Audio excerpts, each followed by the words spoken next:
ओम शांति। आज रक्षाबंधन का पावन पर्व है।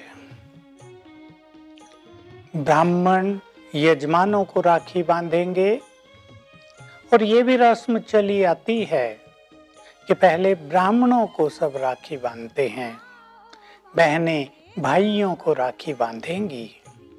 भारत में ये त्योहार बड़े ही अलौकिक ढंग से मनाया जाता है।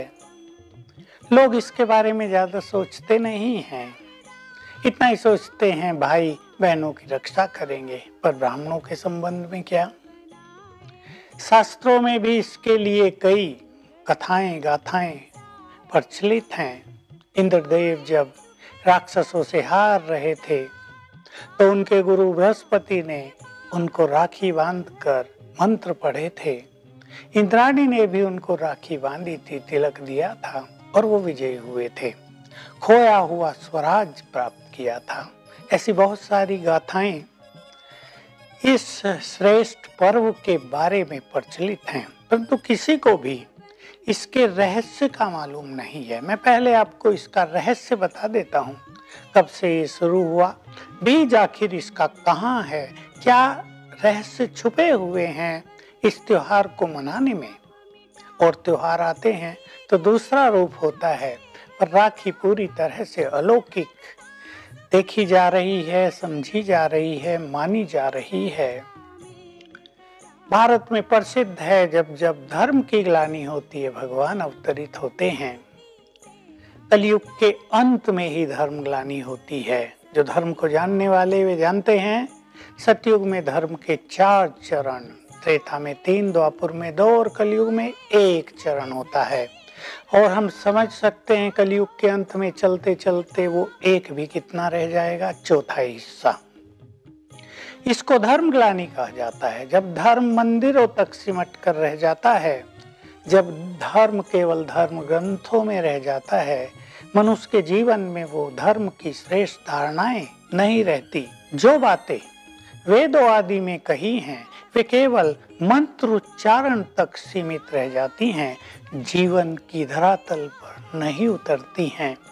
भगवान आते हैं, सबको राजयोग सिखाते हैं, पवित्र बनने की प्रतिज्ञा कराते हैं, वही धागा बांध देते हैं, सूत्र कहते हैं इसको, और सबको संदेश देते हैं, शक्ति देते हैं, पवित्र हो जाओ।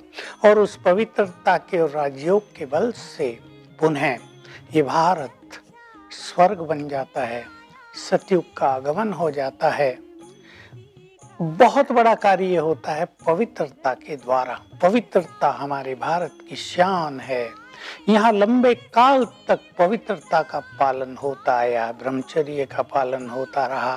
केवल अब कलयुग के अंत में वो सब मान्यताएं समाप्त हो गई, मनोवैज्ञानिकों ने उनको समाप्त कर दिया। तो भगवान के अवतरण के समय उन्होंने जो सभी को ज्ञान दिया, संदेश दिया और धारणा कराई पवित्रता की, जिससे भारत पुनः महान बना, सोने की चिड़िया बना, विश्व गुरु बना, लाइट हाउस बना, उसकी यादगार द्वापर युग से फिर इस रूप में चली कि राखी बांधी जाने लगी। थोड़ा थोड़ा सा शुद्ध भाव उस दिन भी मनुष्य के मन में उभरने लगे। देखिए, जो सूत्र बांधा जाता है भारत में, इसके पीछे एक आध्यात्मिक और धार्मिक भाव ही होता है। तो पवित्रता का सूत्र, तिलक, ये रस्म वास्तव में आध्यात्मिक रहस्य लिए हुए हैं। तिलक पहले दिया जाता है। तिलक का अर्थ है कि हम अपने आत्मिक स्वरूप में स्थित हो जाएं। आत्मा जो ज्योति स्वरूप है वो यहाँ अंदर निवास करती है, उसकी यादगार में तिलक देते हैं। जब हम अपने आत्मिक स्वरूप में स्थित हो जाएंगे तो पवित्रता को धारण करना, ब्रह्मचर्य को अपनाना हमारे लिए सहज होगा। ये जोर जबरदस्ती से नहीं, ये दबाव से नहीं, ये केवल प्रतिज्ञा से नहीं, लेकिन आत्मिक स्वरूप में स्थित होने से, योग अभ्यास करने से ये सहज, नेचुरल और आनंदकारी हो जाएगा। तो आज बहनें भाइयों को राखी का ये सूत्र बांध रही हैं। मेरी ये शुभ भावना है कि बहनें भाइयों से कम ये संकल्प अवश्य कराएं कि जैसे तुम मुझे बहन की दृष्टि से देखते हो, वैसे ही संसार की सभी नारियों को बहन की दृष्टि से देखना। अगर भाई भी ये प्रतिज्ञा कर लें और वचन दे दें कि आपने हमें ये पवित्रता का पवित्र सूत्र बांधा है, हम वचन देते हैं कि हम सभी के प्रति पवित्र दृष्टि रखेंगे, क्रिमिनल को समाप्त करेंगे, तो देखिए भारत फिर से क्या बन सकता है।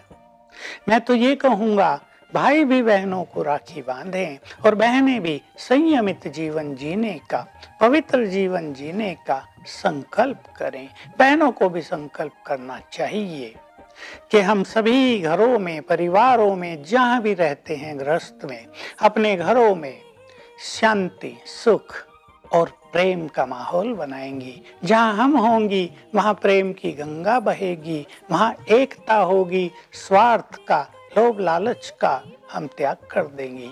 तो आज के इस श्रेष्ठ दिवस पर सभी ये संकल्प लें। जब ब्राह्मणों को राखी बांधी जाए तो उनसे भी संकल्प कराया जाए कि हम श्रेष्ठ ब्राह्मण बनेंगे, सच्चे द्विज बनेंगे, ब्राह्मणत्व को अपने जीवन में प्रैक्टिकल में उतार लेंगे।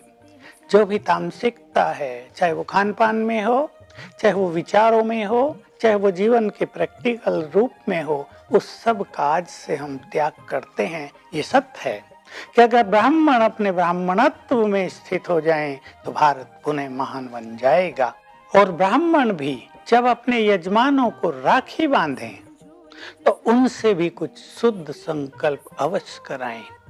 कोई पवित्र रहने की प्रतिज्ञा करे, कोई अपने विचारों को शुद्ध करने का व्रत ले, तो कोई अपने बोल को बहुत सुखदायी बनाने की प्रतिज्ञा करे, कोई और धारणा का वचन ले कि आज से हम सबको सुख देंगे, हम पाप कर्म नहीं करेंगे, हम दूसरों के लिए बहुत कल्याणकारी बनेंगे। तो आज का ये दिन हमारे देश के लिए बहुत ही कल्याणकारी हो जाएगा।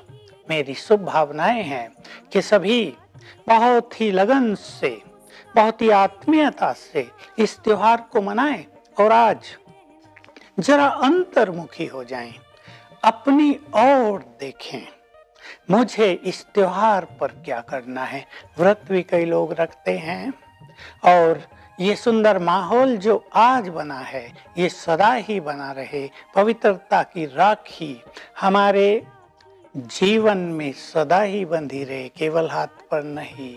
हम इस सूत्र में बंधे रहें, कम से कम इतना अवश्य कि आज से हम श्रेष्ठ कर्म ही करेंगे, पाप कर्मों को पूरी तरह त्याग देंगे तो हमारा भारत पुनः पुण्य आत्माओं का देश, धर्मात्माओं का देश, देवात्माओं का देश बन जाएगा। ये भगवान की जन्मभूमि और कर्म भूमि है। तो इस त्योहार को बहुत सुंदर ढंग से मनाएं।